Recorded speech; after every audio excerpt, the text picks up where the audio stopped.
Hi everybody, Neil Kravitz here. I hope you're enjoying these daily clinical pearls. I do have a lot of fun taking my orthodontic clinical pearls and overlapping it with some of the lessons that I'm learning in jiu-jitsu. So here's another one, and I hope you find it useful.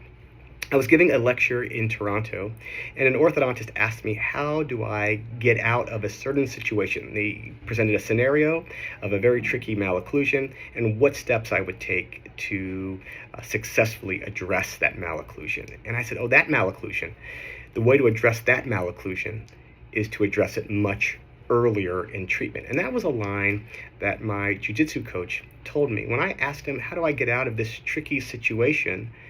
He would say that problem happened much earlier in the match. And really what we need to be doing is addressing this earlier problem, which is leading up to it. So yes, we can problem solve, we can troubleshoot, I can teach you how to get out of tricky situations, whether it's a jiu-jitsu match or treating a tricky malocclusion.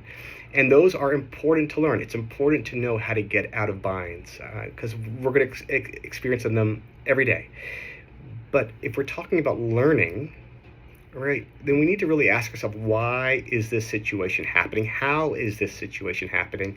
And the answer is usually it's happening much earlier in the timeline, much earlier in the progression.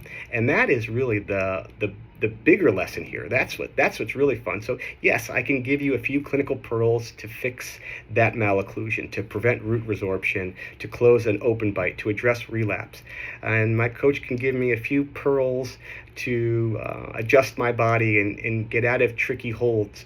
But really what we're talking about is how we can avoid these problems altogether.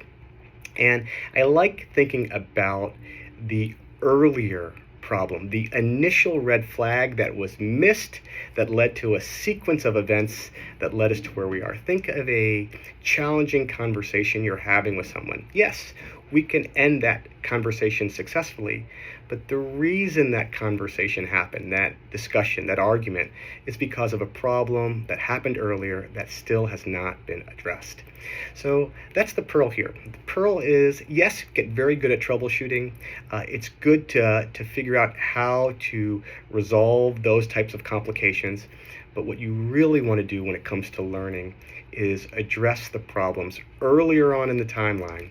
And I think that leads to much greater overall success. I hope you enjoyed this pearl. Hope you can apply it in a number of different ways. I'll see you guys tomorrow for another clinical pearl.